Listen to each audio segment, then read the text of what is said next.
Hey, folks, we are just delighted to have Amanda with us today. This is a personal, spiritual, emotional food, is a nutrition for the soul, body, mind, and spirit. So if you are listening to this episode and you're driving, don't. Just turn the engine off and pull over, or at least delay it until later. This isn't the one for you if you're driving. I'm really looking forward to this because Amanda has been recommended to us as an expert in her particular field, which she's going to share with us in more detail in a moment. But it's we've got something really excited planned for you for this episode here today, and I'm excited for myself to go through that process with Amanda. It just features so many elements of what we see as important to build into a happy, stress-free life. And how to go about building that. So yeah, we're in for a real treat. So hello, Amanda. Hello, Ben. Thank you for inviting me. I feel very honored to be here. Can you just tell us where you are geographically, please, Amanda? Geographically, I was actually locked down on the 17th of March in northeastern Brazil. So I'm in a shamanic community called Tehamirim. And the most fortunate place on earth. It's like being one of the female master. Mm. Now, something you will just pick up immediately from Amanda is her tone, her presence, and her energy, which I'm really hoping is conveyed in just the audio here. Probably even more helpful with just the audio, so you can really dial in. Um, Amanda, just give us a backstory so we can build a bit of a relationship with you. How the heck did you end up in Brazil? What's been your story? How have things unfolded for you? Can you please just put us in the picture here? Okay, so we'll try and do a very brief. So I'm naturally a nomad. Staying in one place doesn't sit in my soul. I was introduced to yoga at the age of 7, coincidentally, by my mother, and that's been with me ever since. And I'm 56 in September, so it's been a lifetime friend. And I was introduced to shamanism in my very early 20s, so that's been with me for about 30 years. And shamanism and yoga together because I see them as completely inseparable. And weaving in and throughout that is a strong history of trauma and emotional shocks, which I have no doubt at all I wouldn't be here today if I hadn't had these two great friends walking alongside me and with some extraordinary teachers. The most recent and long-standing is Alba Maria, who I'm living alongside with here in Tehamirim. I have a son who's 20, so and I single parented, so I can really relate to those moments of child-free moments. And I remember my sister once saying, when I said, "What's it like?" She said, "I'm either busy, very busy, or asleep." And I totally remember that. You know, how can I meditate when I'm just so stressed, so under-resourced, so under-supported, and I don't know how to ask for help? That was even with all I had, I still was in that place for about 17, 18 years. Amanda has been strongly recommended. I think an expert in meditation sounds such an odd way to put it, and not. I mean, how can you be an expert in something like meditation? But in terms Mm. of what Amanda has experienced in her own life and what she has helped other people come to terms with, connect with, and understand and go deeper with, Amanda's right up there. So Amanda, can you, for the people that are just crazy busy, Mm. let's finish that sentence. For the people out there that are crazy busy and they are in a place where, well, meditation sounds nice, getting present sounds nice, I'm busy, let me get everything I've got done on my to-do list done, and then maybe I'll have some time Yeah. for meditation, right? That's absolutely Yes. been me. I've come to completely Yeah. depend on meditation and use that as a source of emotional and spiritual income. I'm completely dependent on it. Mm. And if I'm in a bad space, Kerry just literally kicks me out of the house, and you have to go and meditate and go and find that space, go and find your center, use what language you Mm. resonate with. So for me, I've been investing in it seriously for about 2 years, on and off for 5 years before that, but completely right. No, I have to walk this path more seriously. Mm. Can you share with us what it means to you, why it's so important to you, and then what about these people that are listening that I'm just too busy for this? It's just not, there's not enough Mm. tangible benefit for me to put time into this right now. Can you have your way with those questions, Absolutely. please? Yeah. I think you're touching on something that is absolutely crucial. It's this idea that meditation and my life need to be separate. I have to do this job, that job, that job, that job, and only when I have done all of these things will I possibly have enough energy to then meditate. Um, For instance, I am not somebody who can sit in the lotus position with my eyes closed and meditate. That is not the way I meditate. I meditate with my harmonium, singing mantras. I meditate painting. I'm an artist. That's one of my dream catchers. I meditate walking. I meditate running. I meditate gardening. So for me, I had to work out what my hobby was, what totally lit me up from the inside. And all of those things absolutely bring my energy to life. I come to life and I want to be 100% involved in what I'm doing. And being 100% involved in what you're doing is the definition of meditation. So if your to-do list has got 3,000 things on it, and I have a to-do list with 3,000 things on it, and I'm no longer an active parent, what I then do is I go, okay, which of these things is the thing that I least want to do? I always try and pick off the beast first, because then I don't feel quite so sick. So I do the beast, and then I'll go, okay, I'm going to sweep the floor. I have a small house here, so it doesn't take forever. But when I do that sweeping of the floor, I bring my consciousness. So say, for instance, on that particular day, I'm feeling really angry with, I sweep the anger out. So every job I do with a conscious intention. When I'm washing up, I'm washing away the blockages that might be in my life towards living more cleanly. When I'm weeding the gardens here or raking the leaves, devotion to the goddess that is the being here that we are in reverence to, and the four elements. So it's not so much about what I do, it's about how I do it. So if you imagine when you're at that place and it's the end of the day and you've got the kids to put to bed and it's like, oh my God, I am just so done. That's because you're own.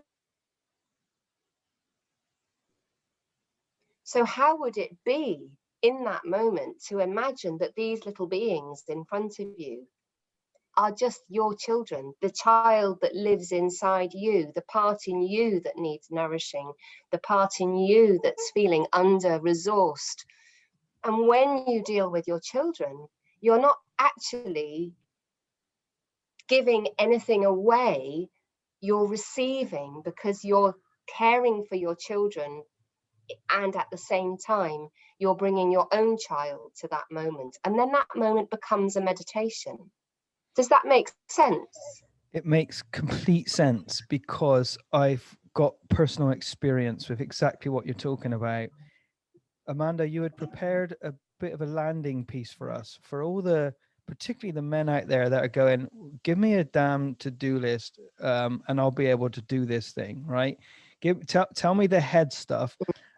Let's go straight into the gift, one of the gifts you've got for us today, of that landing piece, so we can have something experiential that is beyond our thinking. Would you be willing to lead us into that piece? Let's do that. Let's do that. Let's do that. Okay, so I might close my eyes just Sure. because I find that I can orientate better from a closed eye place, and I invite you to as well. And I'll take charge of the time, and I'll invite us to come out and open our eyes so that nobody's left sitting there with their eyes closed until supper time. So I and So all all we're listeners going to don't need do, to be in control. Is that what you're saying? oh, God forbid. Nor do I. Let's let the goddess take over and the Thank elements, you. and we'll Yes. just flow with it. We'll do a bit of surrender. Mm. Okay, so if you're completely exhausted, I would say lie down, and if you sleep, that's great. You can always pick this up another time. So if you are genuinely needing to fall asleep and snore, do it. So the first thing that we're going to do is we're going to listen to what this body needs, because it's usually the mind that's in control and the body is always playing catch up. So let's give ourselves permission for these next 5 minutes or so to make ourselves as comfortable as we can possibly be.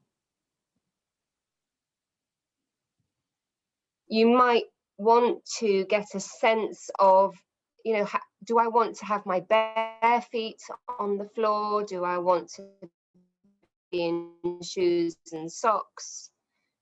And you can take a moment to make a decision about that. And if you're listening to this and it's cold, it might be nice to keep your shoes on.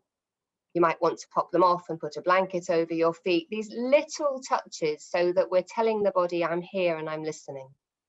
And maybe wriggle your toes and wriggle and maybe press your feet into the earth to get a sense of your feet are here touching the earth.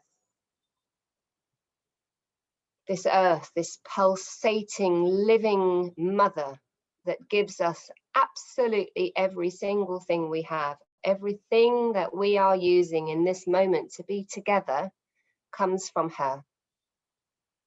So we can have friendly feet touching the earth, friendly feet. Perhaps it's the first time you've ever thought of touching the earth with your feet, as if you were touching a mother. Notice that your breath is becoming a bit deeper. It might be very shallow. You might not even be aware of your breath. Sometimes when we're very tired, we'll take really big, like gasping breaths, like we're breathing ourselves back into our bodies. And if that's happening, well done. Well done. There's no right way. There's no wrong way. There's just arriving. So I'm going to speak as if you're sitting in a chair. So from our feet, we can maybe draw our attention up through our shins, noticing that we have shins, noticing that we have knees, saying hello. Maybe you haven't said hello to your legs for a while. Your thighs. Aren't they amazing, our legs? They've carried us around this planet for however many years, and they never complain. And then we come all the way up to the pelvis, this sacred bowl that carries all of our sexuality, that carries all of the fluids of our body, that keeps us safe by eliminating everything we need, this solid base. Maybe you can feel your sitting bones, even shifting your weight very slightly from side to side to get contact. I love these bones. They're called the ischial tuberosities. It's such a juicy name. And all of the juice, and you might want to separate these ischial tuberosities by lifting and opening your pelvis out so you take up a bit more space in this world, planting yourself firmly on your chair. And see how the breath feels now that you're really in this pelvic bowl of your being. Let your center of awareness drop into your belly, becoming like a tree, the roots of your legs planted, this strong pelvis grounding your energy, and then the spine snaking up out of the pelvis, through the neck and out of the top of the head, and just having a sense of this, God, I'm a living being. Life is really pulsating through me. Even if I am knackered, I can really feel that I'm here. Maybe the breath is getting deeper, maybe it's getting slower, maybe your shoulders aren't wrapped around your ears anymore. Just notice that. See if your shoulders could even enjoy the possibility of dropping down a bit more. Sometimes I like to press my elbow towards the floor on one side very gently, and then the other side. And then I find intuitively I need to draw my chin towards my throat, and that lengthens the back of my neck. And then I discover how much tension.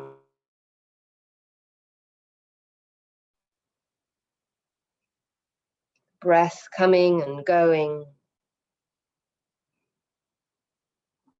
Feet touching, caressing the earth, the sit bones broad and wide, the breath rising up and down through at the very top of your spine, like a beautiful flower at the top of a stem. Your arms like leaves or maybe wings. Noticing any sensations that arise in your body, feelings of anxiety, of panic, of boredom, irritation, whatever is alive. Maybe there's a sense of relief, of peace, of homecoming. Maybe there's both. It's very normal to have a paradoxical experience of your emotional landscape. Often we have both anger and joy in our bodies at the same time. How amazing is that?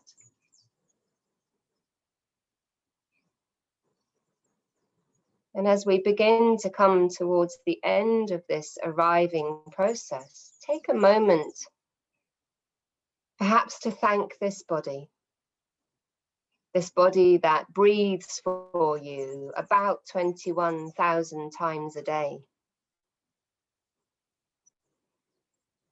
50 million cells in your body die every 5 minutes, and another 50 million are born every 5 minutes. So you are literally a completely different person to the person who started listening. This heart that beats, sending blood around your body in every second. This digestive system, the alchemy. You are an alchemist because to what you need, and you do it without having to take up your day doing it. And I really invite you to feel the beauty of who you are, just as you are. No matter who you yelled at today, no matter how much you got stuff wrong, we are in a living school. Life is a living school, and we're here to learn.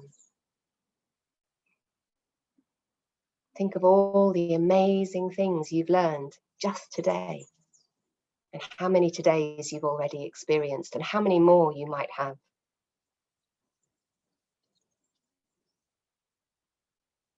And before we come out, I'd like to share with you the prayer to the Great Mother,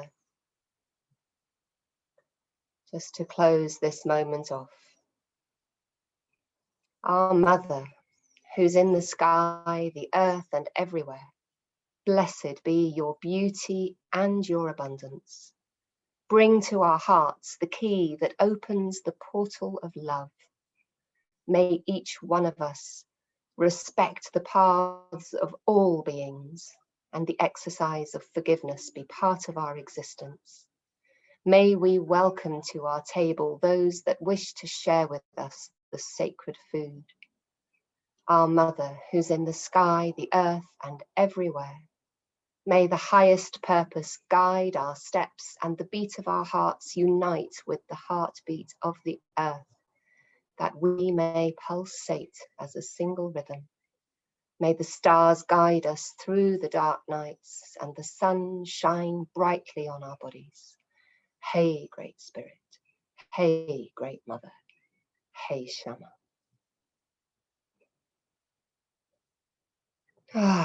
Let's breathe 3 or 4 times together, breathing ourselves back into this moment, into this shared space with Ben.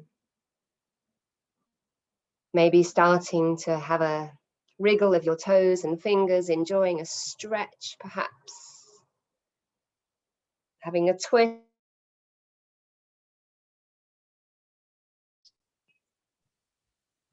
If you're sleeping, you can decide whether you want to wake up or whether you want to come and listen another time. Maybe opening your mouth really wide, sticking your tongue out, scrunching your face up like a paper bag. It's a great way to avoid wrinkly faces. If you don't like wrinkly faces, you can do lots of face yoga. It's a delicious thing. We can gurn at each other, Ben. No need to be perfect. God forbid. Practice, not perfect. Amanda, welcome back. Kerry will really like the idea of me using natural methods to improve the wrinkles around my eyes. She'll be your biggest fan. She'll be the biggest fan. We can do that on another podcast. Yes. Prepared to gurn a lot. And gurning without drugs. I mean, gosh, there's a thought. I wasn't expecting that today. Thank you. I mean, to be honest, I just didn't want to come out of that space that you gently prepared for us and guided us into. That was just beautiful. And you've got another treat for us at the end of the call, Amanda. How long do we need for that one, just so I can remember? We can go to maybe 10-15 minutes. Perfect. But the thing that I think is important to remember is that was 6 minutes. And how do you feel now compared to when you arrived? And that's not a personal question that I'm expecting you to answer, but it's a general thing to notice the transformation that is available in just 6 minutes. We can say to the smallest child, I need a poo. And we go to the loo and we stay there for 6 minutes and we do that. That's how I survived raising my son was, darling, I need the loo. And I used to lock myself in the loo. I just love that. And the truth is, over here, we are taking a poo, but we're thinking through our to-do list. We are Yes. I should say, rather than I have been and still am addicted to I'm making a coffee as a bridge to get on and do what else I need to do. And those beautiful exercises that you've just helped us with would have been, again, I feel way more in my body. I feel really present. That was really nice. And now I've got even more energy to crack on and go and do all the stuff I need to do. Let's come back to that in a moment, Amanda. For me, just in your words and your tone and how beautifully you did that, you see, correct me if I'm wrong, you seem to have a really special relationship with the earth and special relationship with your body. Are both of those statements true? I'm learning. I have been divorced from the planet. I was brought up in the UK social system where, to be a successful human being, you needed a flash car and a big job and a fat salary. And my garden was something I paid someone else to take care of. Now I have practically no income and I spend my life with my fingernails full of mud. And I live in a house without windows, and I am learning to inhabit this body. I'm learning to hear when she needs it. I'm going to stay with the poo thing now because let's keep it real. Everybody to go there, and we all. But toileting habits. How many of us, when we need a poo or need a pee, we say to our bodies, "Not now," or we need to sleep, and we say to our bodies, "Not now." And taking that a step further, because we're talking here about a lot of people who are in the parenting journey, what are we teaching our children about learning to inhabit their bodies? If I consistently don't listen to my body when it's asking to release toxic waste, which is what it's doing, and then I have irritable bowel syndrome in 5 years' time, or I have constipation problems, or I start to have skin issues. If you then go to an irrigator, colonic irrigator, they will discover that your intestine is full of ancient, dried up, impacted matter, because your toileting habits have been trained by an education system that says if you need a poo, you're not allowed to go. So we're being trained to not inhabit our bodies. And my take on this, coming back to your question, is we need to re-inhabit our bodies, because these beings, I know you can't really see mine because I wanted to show you my lovely wolf and my lovely dream catcher, but this is home. This is a sacred temple. Sacrum and coccyx means the sacred house of the divine. I don't know if you know, the sacrum is the very base of your, it's the part of the spine between the two sides of your buttocks. There's a triangular bone, and then there's a tail at the end. The coccyx, our bodies, our whole being is a vital, reverberating, intelligent being, and we have been in the Western world consistently trained to ignore it. So is it any wonder that you go to the loo and you go to your to-do list, because that's the training you've had? And I learn now to listen. Oh, my body needs a poo. Whatever I'm doing, I stop what I'm doing and I go to the bathroom and I'm with her, and I listen, and I thank her for cleaning me, so that I can come to this next moment a bit cleaner again than I was in the last moment. You've just put some words to having a relationship with the body, and how to what did you call it? Did you say inhabit, to re-inhabit? Yeah.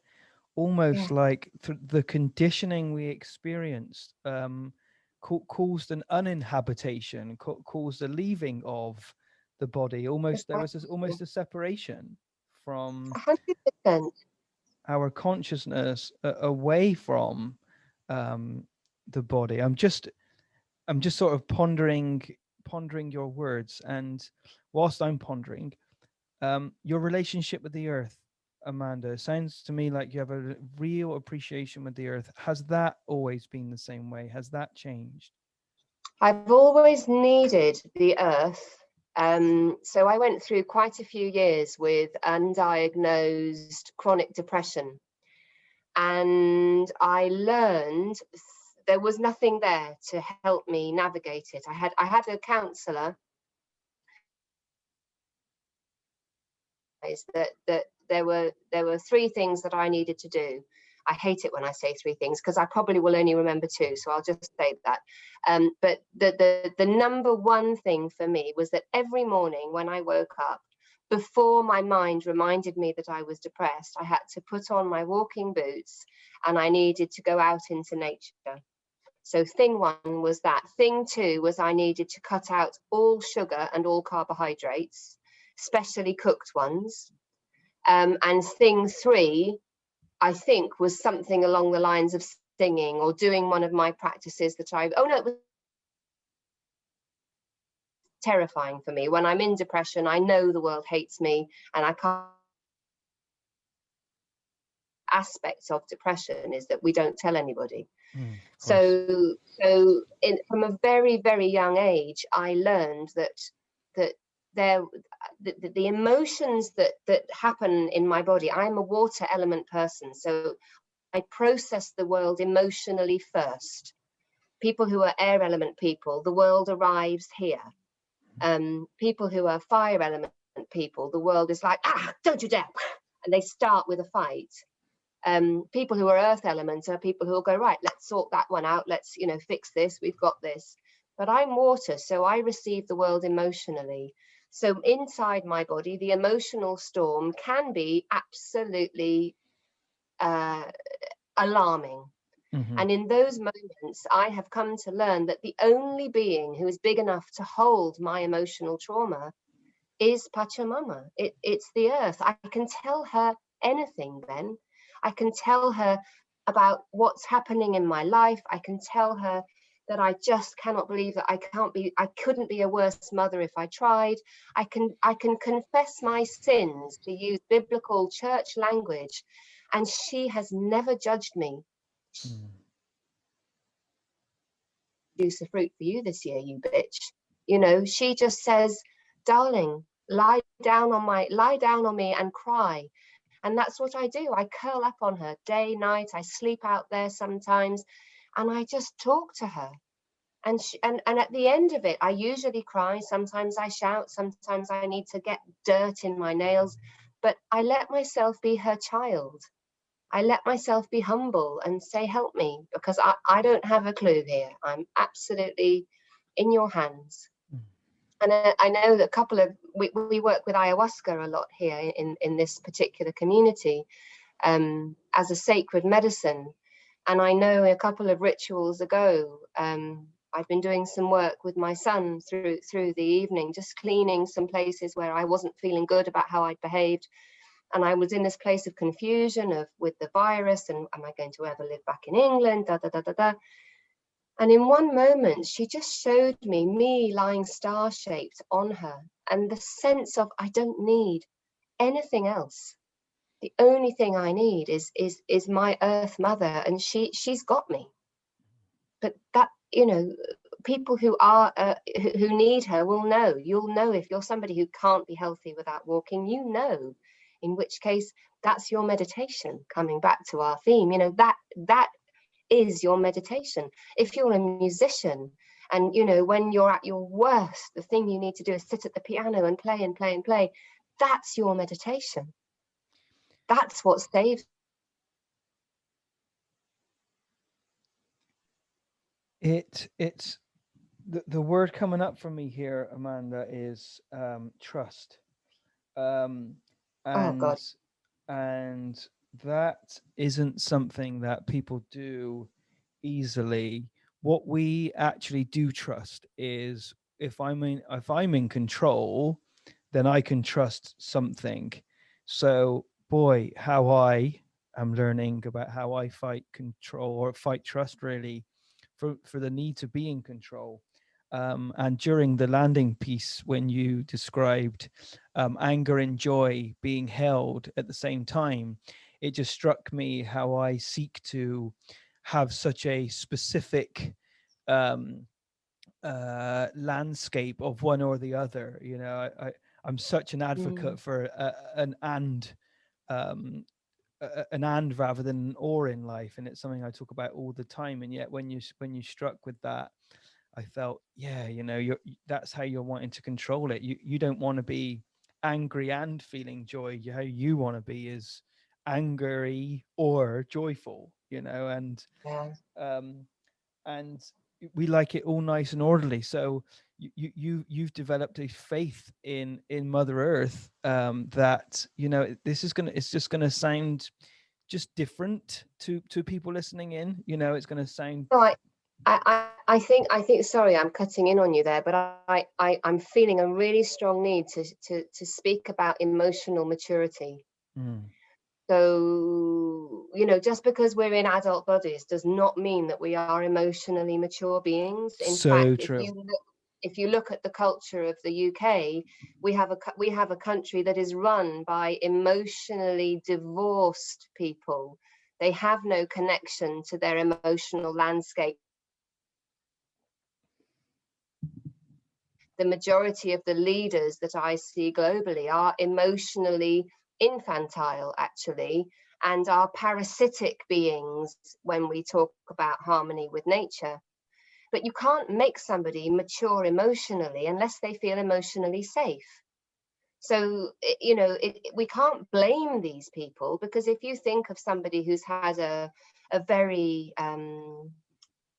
oh, this is getting sort of into sort of, I don't want to get socio-political, but if you've had an upbringing where emotional safety was not on the agenda, where your Yep. own parents had no emotional language, had no emotional experience, had never worked with their emotional hiccups, how can they teach you? Mm. And so then what we end up with is parents going, oh darling, are you in pain? Or, oh, it's so nice to see you happy. So we're in this seesaw place instead of this, as you're saying, this third path of, and it's all okay. I mean, I don't separate spirituality and the material world, because to me, this planet is a goddess. You know, she is an incarnated being who chose to incarnate for all of us to live on her. And she is choosing to go through some big changes at the moment. And we're here to help husband that, or midwife that, if you like. That's the information I'm receiving continually. There's a gorgeous gecko running across my wall, catching things. How great. Welcome, guardian. They're little guardians. I love the creatures. I had a big poisonous snake outside my house today as well, which was rather, oh, hello. Yeah, so, you know, this idea that we are separate from, or in some way in control of life. I mean, if you really think about that with what's happening, we're doing this recording in the middle of a pandemic. It's almost hilarious that human beings imagine that they have any control. It's almost beyond my ability to keep a straight face when I think, you know, I've lost now 4 family members as a result of what's happening. And I only share that to say that, you know, I'm not immune from it, being in a community that's in community quarantine. It's taking a toll globally. You know, 300 million people died from smallpox. So to put that, you know, we're in another plague, aren't we? We're living another plague because humanity has got out of control. We're using 4 times the number of resources that this planet has for the number of people on the planet. So we either need to reduce our numbers, or we need to reduce what we think we need. And I've been flagging this up since the 70s. You've been a little bit slow on the uptake. So how about some of the souls who want to husband this transition leave now, and they can help me on an energetic level? And you talk about trust. The work I do here has shown me without a doubt that when this body dies, it doesn't mean anything, because me, the being that is housed in this sacred temple, is leaving because she's ready for the next school. We are souls that are on a waking up process. Meditation helps us get in touch with that. It helps us get in touch with our innate being. When we're busy, we don't get in touch with that. And we think that life is about earning money and being a success, and our kids getting medals at school, and, you know, and our being able to have a great physical relationship. But we're very limited. We limit it to what we can see and feel and touch and taste. We are so much more than that. And that's what meditation helps us to tap into. And then we can trust, because if you knew without a doubt that when you leave this body, you go to your next amazing life, if you had no doubt, if you got the message of Easter, you know, it's not about, you know, I suffered for you all, you know, suffer. It's about Jesus showing us that God,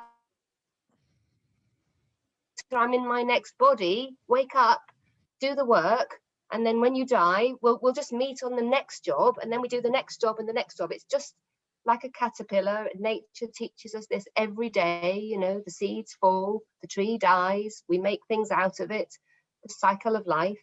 We're learning this all the time, but we don't listen because we're so caught up in our minds and in what we think is important. And actually, the truth is under our noses. It's under our noses. Watch your garden and realize that your garden is teaching you. The daisies don't die just because you can't. Do you want me to be la la 12 months of the year? I'm going to be hysterical. I need to go quiet. I need to make my babies. I need to go into the earth. I need to rest. And then I'll come back again. We're being taught this all the time. But we need to listen. You can just listen to your breath. Your breath teaches you this. You breathe in. You can't breathe in forever, can you? You have to stop. And then you breathe out. You let go. but you I can't let go forever. I'm really grateful how you've opened up, and we probably need another episode of this, Amanda. You've opened the door on emotional work, and what we do here is we create environments for people that are safe enough for them to do their emotional work. Most of the people coming here have never done any level of emotional work before. A lot of people might call just being angry, processing some emotion, yet that space has to be really safe for people to be able to heal and to do their emotional work. And as you've been speaking, yeah, how many, billions of people haven't even yet been exposed to an environment that was emotionally safe, where they could even get clear on where the heck am I, just to revert back to the landing piece you gave us. And I see, if you haven't got access to that right now, the power of meditation, for me each day is for me to create that sacred safe space for myself, where there might not be anyone around me that is able to hold that space for me, but the silence and the meditative space, providing I'm willing to trust it and put the time aside to immerse myself in it, does that very thing. It just drops me into a safe space to let go, to be me, to even start to get an idea of who I might be that day, because I'm pretty sure I was someone different the day before. And so meditation fundamentally is something I rely on and depend on to give me that, if I haven't got a strong emotional elder present to be able to hold that space for me. Can you just Yeah. respond to that, Amanda?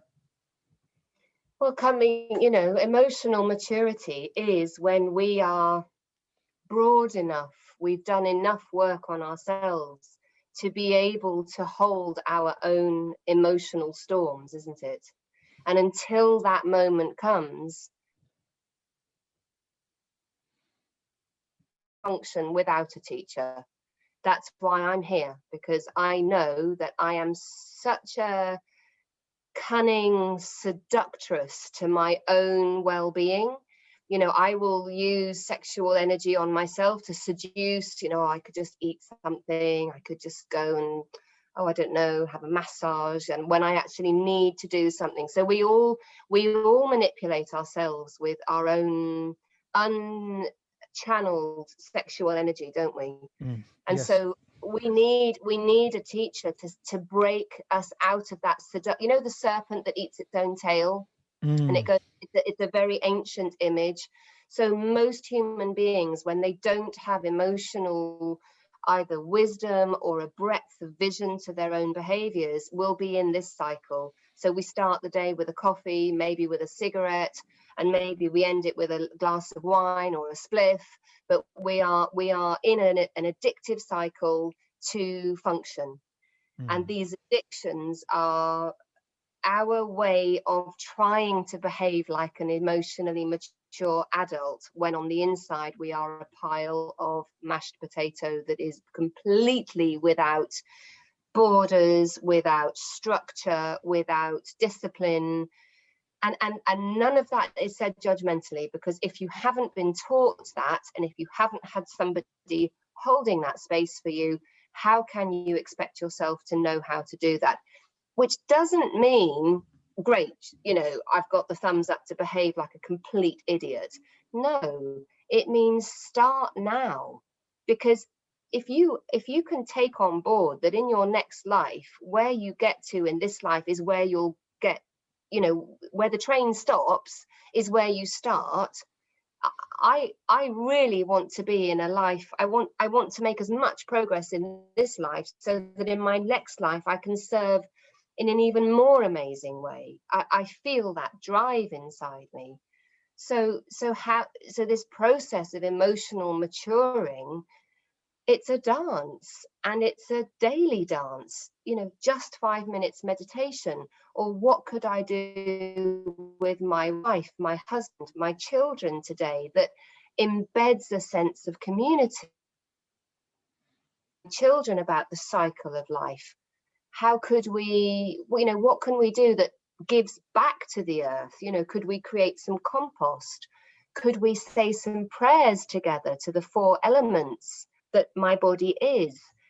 How we begin to simplify our awareness of what we are, I personally think is a massive step towards maturing our emotions, until we are able to sit with whatever is storming inside and go, and all of this is okay, because I know it will pass. And that's not coming from my womb, it's coming from my buttocks, it's coming from the soles of my feet. I know that this will pass. So that's what we're needing to develop. And I think just before we go into the meditation, just moving to the end piece here, for me, meditation really, unfortunately, well, not unfortunately, if meditation's something that you want to start to practice and you're hell bent on getting some immediate tangible benefit from, hey, you might be able to, but it's unlikely if that's your approach. And I just want to tee this up with, for me, not having that, being gifted that strong emotional male role models and being given that space earlier on, I've had to do my own work later on. And it's so easy to live in a place of denial and assuming you know how you're doing emotionally. I'm okay, Yeah. you ask most guys how you doing, I'm okay, and their immediate response is I'm okay. What does that even mean? And the truth is, I just need to be next to my kids and look at their faces, and their faces communicate to me how I'm actually doing. And for me, I've witnessed that enough that that's not the kind of father I want to be. I want to know that I'm in a good place, so when my kids are around me, they can feel me. I see that as such a important, one of the most important components of being a parent, to be there, not just in body, but in mind, spirit, emotion. So, and with the time that I dedicate to meditation, Amanda, it might just be 10 minutes. And all I get to do in that 10 minutes is realize today you are off your rocker and a crazy person. So you're going to have to tone down this crazy list you've got, because all you'll end up doing today is make yourself more angry and more disappointed in what you haven't achieved. Other days, it's just the most beautiful silence, and I just feel completely nourished by it. But if it's just that indication of, here's your sacred safe space, here's where you really are, Ben, you're not in a great place today, buddy. So just slow it down. Don't ask so much of yourself. Don't be asking so much of Kerry. Don't ask so much of the kids to jump to attention when you walk in the room. Can you just respond to that, please, Amanda, before you lead us into the closing meditation? I really feel you in what you've just shared. I feel to really honor this being that I'm sitting here with, because what I hear is so much emotional intelligence. What you've just said to me demonstrates the new paradigm, that you are willing to be honest about what this body is living.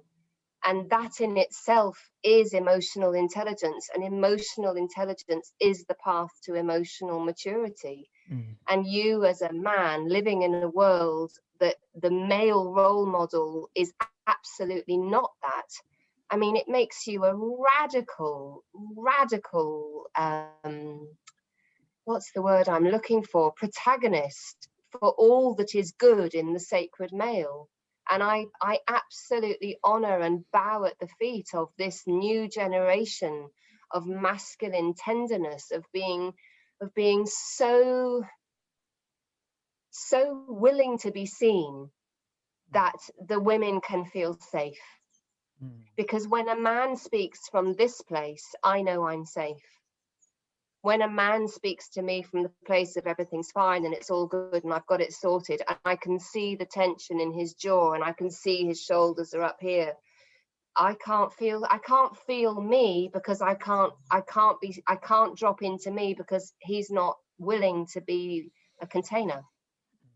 So this is a really beautiful moment to see the sacred masculine demonstrating and giving an example of showing vulnerability, just in the same way as I sometimes need to be really strong and really disciplined, the masculine also needs to be willing to feel the truth. And the truth often is that I've got nothing more to give.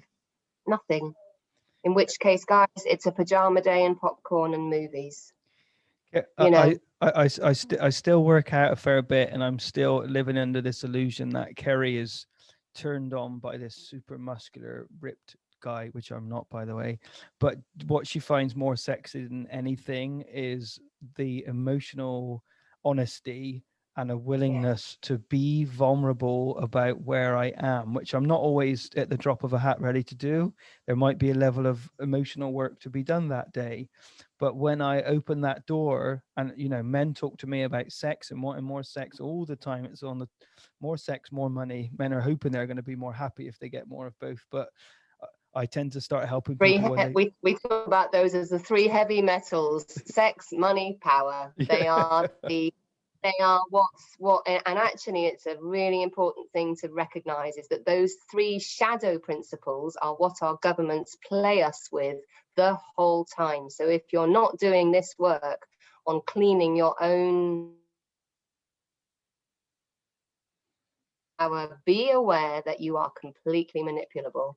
It's such important work, such important work. Amanda, this has been, we're going to have to rearrange another one. Would you be willing to lead us into a meditation to close this piece? We are so grateful for your time, energy, love, spirit, energy. Really, really grateful. So Be here. if you'd be willing to do that for us, thank you. So we're going to practice. This is a practice that's called Yoga Nidra, which translates to being asleep, being awake, or being awake, being asleep, which sounds like a complete contradiction. But essentially, we're going to go into the liminal space between sleep and awake, the place where the brain waves can drop from alpha all the way down to delta and theta. So we drop into the unconscious mind, and this is a place where tremendous healing can happen. And you don't have to do anything, you don't have to try. You can ignore me completely, you can fall asleep, you can snore, you can fidget, you can, whatever you need to do. And we're going to be here for probably about 15 minutes by the time we come out and close. So I invite you to lie down, actually. It's the most comfortable thing to do. If you can't lie down, then you can sit and ensure that your body is supported, but I'm going to lead this as if you were lying down. So let's work out, do I need a pillow under my neck or behind my knees? I love the image of a dog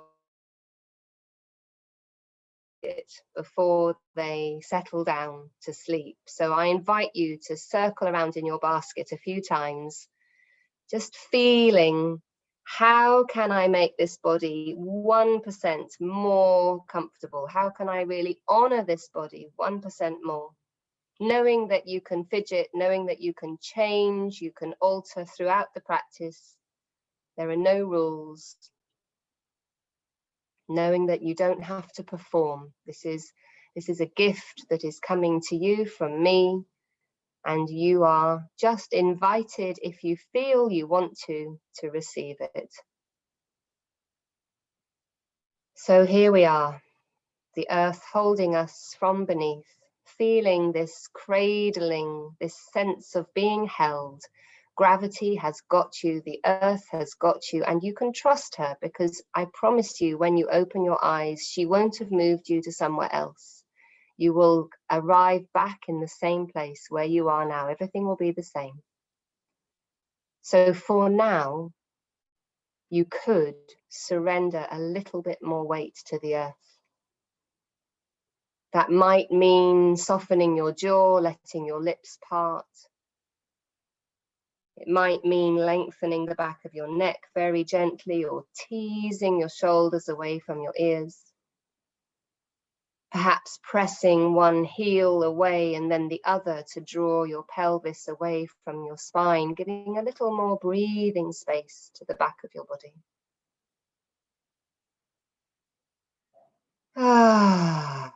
just arriving here, held by the earth beneath you. Feeling the solidity of your bones, your teeth, your nails, the part of you that is really solid and earthy. Earth resting on the earth. Welcoming this physical body, welcoming the emotional body as well, welcoming the rivers that flow through your being, the emotional rivers, the rivers of blood, of lymph, saliva, the fluids of sexual fluids, of urine, all of the fluids that flow through our bodies, welcoming these liquids that keep our bodies moist and juicy. Welcoming our emotional landscape just as it is.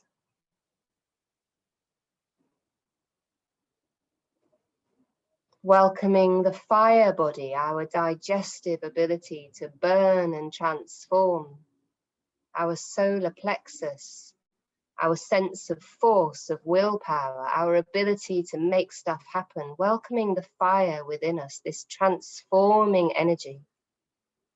Whatever you give to the fire in your stomach is transformed to nutrients. Whatever you give to the fire of your soul can be transformed. Welcoming the warmth inside your body.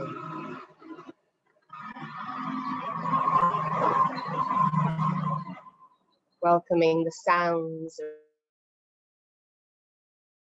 into the element of air and welcoming this next breath. Breathing in and breathing out. This most intimate friend that has been with you since your first breath and will be with you till your very, very last. There is no lover more intimate than your breath. No friend more loyal than your breath that travels to every single cell and penetrates every part of your being. I invite you to feel your breath coming in and going out. And hearts. Every day, I become more present in my body. Every day, I become more present inside my body. Every day, I become more present inside my body. And let's feel that presence in the left hand, becoming you resting, just feeling, if you feel to, any sensations in the fingers and thumb and the left hand, and that sense of presence in the left wrist and elbow, and in the shoulder and in the armpit, stroking down the left side of the body, feeling the left waist down to the hip and thigh, and to the knee and shin and calf, ankle and foot. Feeling the presence of your left foot and each toe, the whole left side of your body. Feeling present, feeling here with you now. And softly becoming aware of the right hand and the sense of presence of the right hand and fingers and thumb and wrist, elbow. Shoulder and armpit, stroking this presence down the right side of the body to the waist and hip, down through your right thigh and knee, shin, calf, ankle, and the right foot and each toe, whole right side of the body, present with you in this moment. And then the energy gradually drawing your attention to the presence, the sensations at the crown of your head, to your eye and right eye, and your left ear, right ear, feeling the presence of your left cheek and right cheek, left nostril and right nostril, and the whole of your nose to your top lip, top teeth, and the roof of your mouth and the root of your tongue, to the top of your tongue and the left side and the right side and the underneath and the floor of your mouth and the bottom teeth and the bottom lip, to the point of your chin and the left side of your jaw and the right side, to your throat and the little dip where your collarbones meet, feeling the presence of your left collarbone and right collarbone, of your left breast and right breast, and the central bone, your breastbone, to the tip of your breastbone and the solar plexus, and the cavern of your belly and your umbilical presence, the navel, down to where the pubic bones meet at the front of your pelvis, and your attention traveling across your genitals and across to the perineum and the anus and the tip of your tailbone and the coccyx and the sacrum and the left side of your buttocks and your right buttock, and coming up to the lumbar spine and the left kidney area, right kidneys, coming up to where the rib cage begins and the left side of your rib cage and the right side and the back of the solar plexus and the back of the heart, to the left shoulder blade and the right shoulder blade, to the back of your neck and the back of your head, and returning to the crown of your head, dropping down to the point between your eyebrows, to your throat, and then nesting gently in the space of your heart, in the middle of the chest, the energetic space of your heart, just behind the breastbone, imagining a tiny little space there, the space of your energetic heart, and feeling your presence there, like a little seed, bringing your presence to this place and imagining a little seed there and a few drops of water arriving and that seed growing some little roots down, down through your chest, down, down into the earth. This sense of presence beginning to root itself down into your life, and as the roots grow stronger, a little shootlet starts to curl up with tiny little leaves. Tenderly, there's a fragility, but the more you keep your presence in this space of your heart, the more courage this seed has, and it grows a little stronger, and the shoots and the roots get a little broader, and more leaves begin to grow. And gradually you begin to perceive, is this a flower? Is it a grass? Is it a tree? What is it that is growing in me that is good, that is nourished by the earth, that cracked itself open through the passion of the fire, that the waters will nurture, that the air will pollinate? Feel it growing and growing. And let's focus on the roots in the dark dampness of the earth, the whiteness of these roots fingering their way through the substructure of the earth, welcomed by the earth mother, receiving nutrition just by their presence.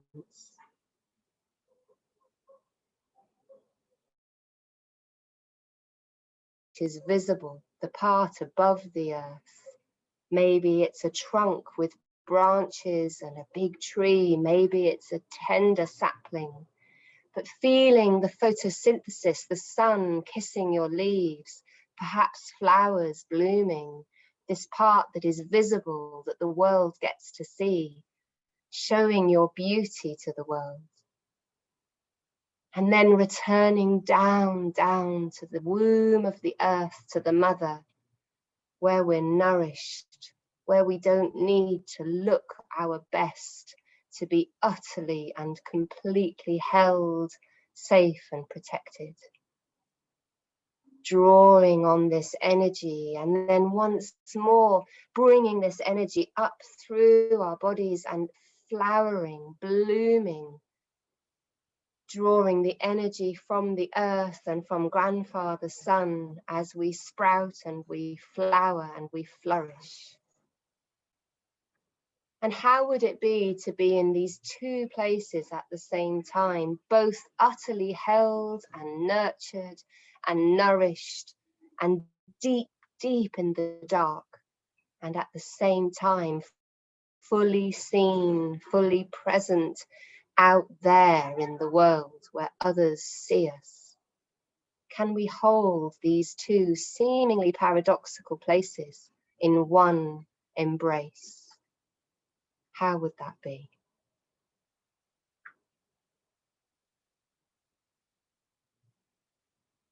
And softly allowing that image to dissolve away,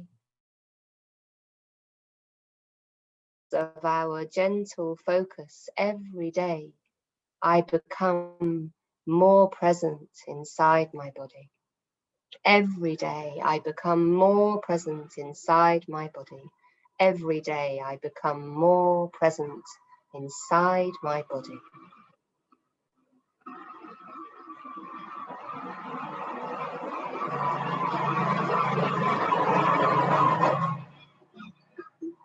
Feeling the breath calling you back, the sounds around you bringing you back, breath by breath, as this practice of Yoga Nidra begins to come to a very gentle end. There is no rush, there is no hurry. You come back in your time, noticing that you are returning, perhaps feeling the urge to breathe more deeply, listening to this body, the intuitive essence of this body, having a stretch, having a wriggle, noticing how your body would like to bring you back, knowing that you can repeat this meditation at any time throughout the day, knowing it's always here for you. It is safe to come back, gently, gently coming back. This practice of Yoga Nidra is now complete. Welcome back, welcome back, welcome back.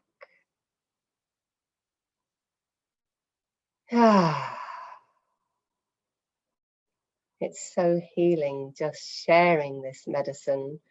So I wonder how it is for all of you out there. If that was your first experience, please let us know, because it helps me develop more and more Nidras. That one was completely intuitive. I had not prepared it. The only thing I knew was that I wanted to keep the theme of presence, because what you have just done, if you ever think I can't meditate, but if you enjoyed that, you just meditated, because it is a meditation. I yeah, I was completely sold, Amanda. Thank you. That was absolutely beautiful. I'm going to spend a few minutes here in silence after this session ends. So thank you so much for your time. Can you give us a quick plug as to where we could, I'll put them in the bio notes, but where we could go to find any more of your material online, etc.? Is any of that available? Bless you. I have over 100 recorded Yoga Nidras, which cost £1, €1, or $1 per month to have infinite access. And it's on a website platform called Patreon. So you go, it's www.com, patreon.com, and then there's a / and it's Amanda with a capital A, Hamilton with a capital H. There is a second tier there that's £5, euros, dollars per month, but that's Yin Yoga and Yoga Nidra classes. So for people, I would suggest you start with the Nidras. I want to say that many people struggle with insomnia. It's apparently 70% of our population have issues with sleeping. So there are some Nidras there that last up to an hour, and they don't bring you back at the end. So for people who are having trouble sleeping, I went through a long period of time with insomnia, and I use my own Nidras when I have a moment when I can't sleep. If I've been online too much and I'm very activated because of the energies of it's a lot of dopamine, which my body can't process so quickly. So I'll use one of those nidras, and I very rarely hear the end, but I am, it's a very lovely energy all the way to the end. There's one nidra there for families with children. I really need to put a bit more into that one. There are nidras for the 13 original clan mothers, Jamie Sam's beautiful book about the cycles of the moon, which I would suggest that those of you who are women listening, or who have wives or daughters or mothers who are interested in tuning into the energy of the moon. There's 13, because any woman will tell you that there are 13 months in a year, not 12. Our cycles are 13 per year, not 12. So there, and then there, you just put in a tag. So what do you need? Do you need healing? Do you want to work with color? Do you want to listen to some singing? And there's loads of tags, so you can, and I also have them all with times. So the shortest is 8 minutes. And if you haven't got time to give yourself 8 minutes in a day, rethink that one.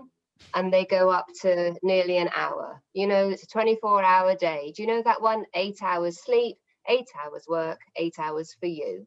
So 8 hours for you, 8 minutes, there it is. Great. That'll be in the bio Patreon.com. notes. If you're on the move, hopefully you shouldn't be on the move right now. You should be very rested. But again, thank you so much for your time, Amanda. That was beautiful. Have a beautiful day, everybody, and Amanda and me. Thank you so much. See you again soon. Total pleasure. Thank you, everybody, for joining us. Bye-bye.